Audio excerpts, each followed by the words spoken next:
Hey friends, welcome to TechHarvesting. In today's video, we are actually going to cover a lot of stuff like Hey friends, welcome to TechHarvesting. In today's video, we are actually going to cover a lot of stuff. We are going to cover things like padding, margin, width, height, border radius, and box model, and even a couple of small stuff. This video is actually a bit more important than the others because we are going to cover about how we can add spaces to our objects inside and outside, how we can give borders, and also other small stuff we can do with CSS. But before we start the video, make sure you subscribe to the channel and let's get started. So to get started, I've opened up live server in here. So it's running on my computer on localhost 5000, and as I told, today we'll be mainly concentrating on padding, margin, height, width, and border. And we'll be covering this thing called the box model at the end. It's also a very important part of CSS. So let's get started. First, let's start by changing the height and width of an object. So first we'll be having a look at that. So in here, on the index.html, let's add a class to our input right here. So let's add class equals maybe input. And now we're going to style this input. It may not look so nice, but still we're just going to style the basic styles. So let's do a dot input. And first let's look at height and width as I told. So width is just what it tells. It's the width. So maybe we can give 300 pixels. If you return here, you can see that this is much longer. I'll just close these tools for now. You'll see it's very long. And the height does the same thing, but it's vertical. So height, if I give it as maybe 300 pixels, then it also grows in here. You can see right. It's very simple. And this text area, we have actually given the size in here, I guess. Yeah, so we have given the calls and rows in here. That's the reason it's with this size. So we're not going to change the size of this text area actually, but the input. So we can see that it's changing the size of the input, like the height and the width, which are the most important parts of this. So we can change the height and width of any object, but height and width may not be useful all the time unless you're using divs. So we'll also be covering divs in this video, and I'll show it to you right now. So divs are just like small divisions of your page. So you can give a div in here. That's also just a plain HTML element. You can just keep this form in there. Let's format it. Shift Alt F, or you can do right click and format document. It just makes your document look much prettier. So you can give a class in here also. So it's just like a dummy element which you can style later. So maybe you want this to be tall. Now you can go here and we can target the dot tall class, and maybe we want its height to be, I don't know, maybe 900 pixels. So now if you return, you can see the scroll bar became small because this thing is 900 pixels now. So there's extra space right here. You can also maybe change the background color just to show you what the div does. Maybe make it black. You'll not be able to see the text, but yeah, so you can see that this much part is being occupied by the div. So that's height and width, very simple. And you can also use divs to like manipulate places of your code, but I'm just gonna remove what I did with those divs. So that's what we do with these height and width stuff. The next thing is margin, padding, and also border. The next thing which we'll have a look at is padding, because that's also a very important part of our code. So let's go and do that. In simple words, padding is just like place between your border of your object and the height and width, or the normal object itself. So you might understand this after I teach about the border, but still that doesn't matter. Just look at padding. So you can have padding on all the 4 directions. So you can have padding. If you do just padding 10 pixels, then you'll see that it just makes a little bit space. or you can just remove this from this input.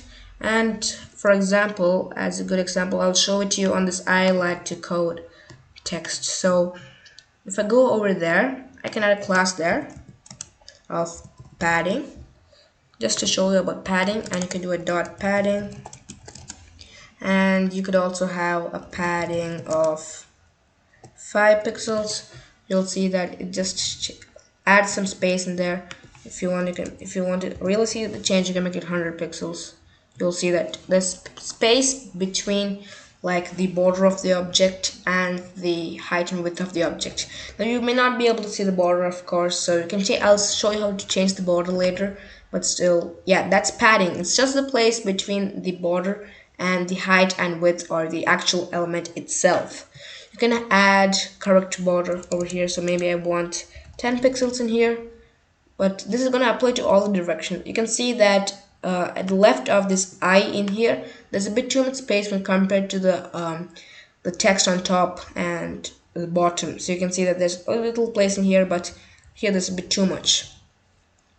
So what you could do is you could just make it padding dash left of maybe 2 pixels. So that's the default, like not default, but you could just give small one there, and you can give the overall padding as, oops, just make it overall. Yeah, there you go. And you can make it 10 pixels. So now if you return there, it's gonna be like only 2 extra pixels here, and the other places there are gonna be 10 pixels. So only of the left. So you can also do padding top, there's bottom, and also there is right. So that is padding.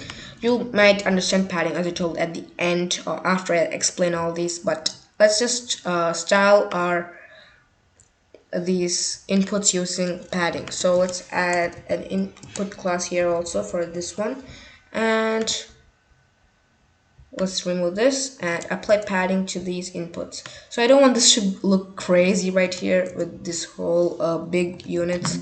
So let us go for a padding, not bottom, come on, padding of maybe 15 pixels. You can go look here, you can see it looks a bit more big, and I find this a bit more better. And you can see that this your username is your name and your email is small. That's some advanced CSS. We might cover it later, or we may not, but that is padding. So you can see that there's some place inside, and there's some like spacing between the border and the actual content itself. And since this is an input field, you can see the border in here.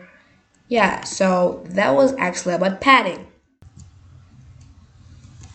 So the next thing that we're gonna have a look at is using the border. Yeah, we have had a look at border in here because the input has some border, but we'll be applying border to the other parts of our web page. So you'll understand border a bit more better, and you can make our website, of course, look more better. So let's get into that. Oops, wrong window. In here, we can go here and add some border to this technologies known text, or maybe we can have a div which surrounds all these, so these ULs and this h4 gets into one div, and we could style all together. So we can do that. I just like dragging like that, and let's have a class of border, and in here we can target the dot border class, and we can have a border. So the border is also a property, so border, and there are so much options for this. So for now, for the beginning, let's give black 1px solid. I'll explain what all these are. So if you return now, scroll down, you'll see that there's this thing right here. There's this huge border in here. So let's make it also look a bit more better. So border is something that comes after your padding, but before the margin. It comes in between the padding and the margin. So this solid means that the border should be a solid border. This 1 px is the thickness of the border. So if I make this 1 pixels into 10 pixels, you will see it becomes a bit more thick, not a bit, a lot more thick. And this is the color of the border itself. So you can maybe have it as a gray color. If you return here, you can see that. And one more feature is the border radius.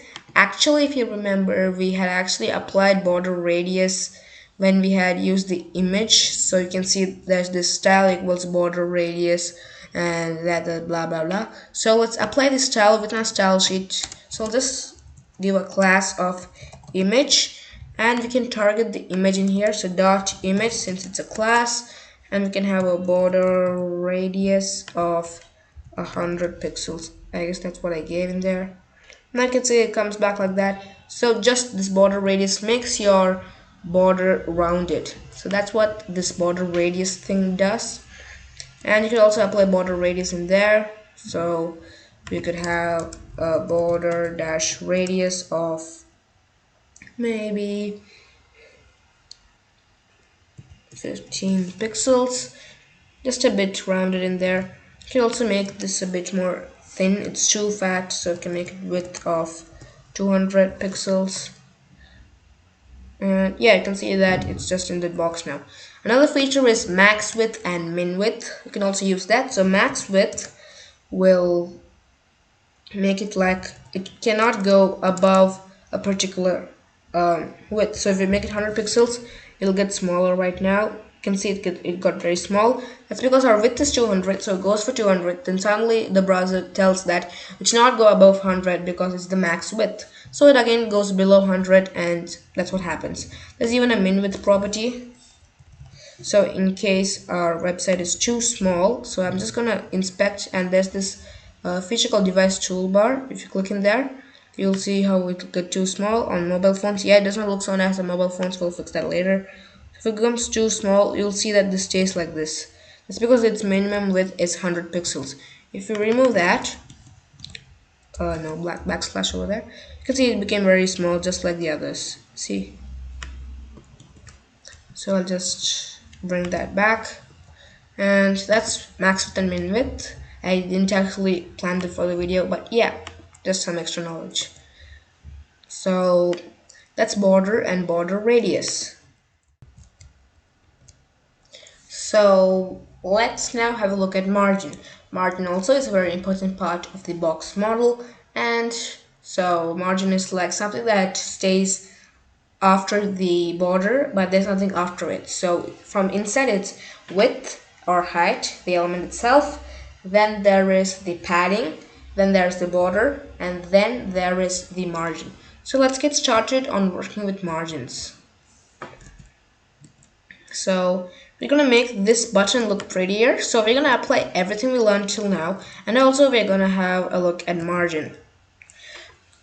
So this is not actually a very good example of all these. It is a good example, but some things may not be covered in this. So when you're making your website, you could make some other features also. Anyways, let's start by selecting our button. You can see that our button is this button right here. So it's a submit button, which we have the text submit in here. So now, first let us change the background color to maybe something else like violet. If you return, it looks like that, but I don't like this look. See, it's like some old operating system. You click like this, it goes inside, and take your hand, it goes out. So let us change the border. That's the problem with border, so let's make it none. So border none just removes the border entirely from the object. So you can see like that, but there's no spacing in there. It doesn't look so nice. So let's have some padding of 10 pixels. You can see it looks better now. Let's have some border radius of 5 pixels, and border radius works without specifying the border. So yeah, it looks nice, much better. Next, maybe we can use margin right now. So let's have a margin of 10 pixels. If you return, you'll see the spacing that came, right? So if you make it 100, you'll be able to see much better. You can see it went far. So it's like the spacing after the padding. So you want spacing in here means you have to use margin. But if you want spacing inside the object, means like between this border and this the text itself, you'll need to use padding, the border itself, and then outside the border you'll need to use margin. So that's what you need to do. And another handy property in here, just for fun, I'll just share it with you, is the cursor colon pointer. So what happens when you hover over it, it becomes a pointer cursor. So we can also apply some padding around this. So if we go over to the border class, which we have our div surrounding around, so border class, we can have some padding of maybe 10 pixels. And let's just remove this min width. You see there's some spacing in here. Before, if this was not there, it looked like that. You can see there's some spacing there. And now if we had padding, you see it just goes back. So you can also have some space in here. Another thing is that you could have empty divs with nothing in it. Sometimes I use this as a trick also. So you can do dot space class, and then in your CSS you could do a dot space selector, and what you could do is apply some space, like a height of 20 pixels. So if you look here, you can see there's some space in here. So you could apply maybe everywhere. Like you could just copy this object and you could add it after each of these if you want. So what happens is that there's some height in there, you can see. So I also want to show you the box model itself. So there's it's there in the Chrome developer tools. You just right click anywhere and hit inspect, and you'll see this thing. So what you can do is click on this, select an element. You can choose any element on the page, for example this image. Then you will see the height of the image, padding, border, and margin. So currently we have not applied anything to this. So maybe this, we have applied it on this div. So if you click in there, you will see the box model. So this is the height and width. This is the padding. You can see it has 10 pixels padding. You can even edit it to make it 100 if you want. So you will see it's live editing. That's an awesome feature of Chrome. Then you have the border itself and then margin. We have not specified any margin, so there's no margin in here. You can also, if you want, select this input, and if you scroll down, this is the height and width, this is the padding, this is the border, and this is the margin. It's there for almost all the elements, even this button if you want. If you hover the button and click in it, this is the height and width, then the padding, then the border, and then the margin. It also highlights it in here so you can see it properly. So that was it for this video. Thanks a lot for watching. Hope you understood everything I thought, and in case you got stuck or encountered some error, make sure you comment down below so I can help you resolve it. And make sure to subscribe, like the video, share with your friends, and I'll see you in the next one. Bye guys!